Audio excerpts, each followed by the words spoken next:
Repairing a data source for a feature class in ArcGIS Pro.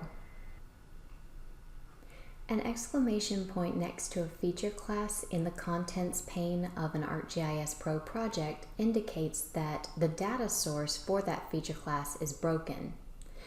This can happen if a data source is deleted or if it's moved.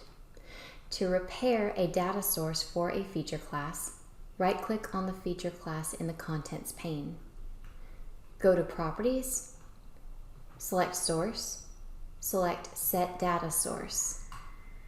At this point, one's File Explorer should open, and then one simply navigates to the geodatabase or the data source. Click Open,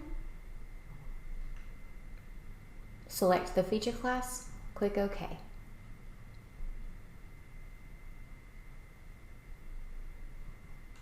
The data source has been repaired. Click OK.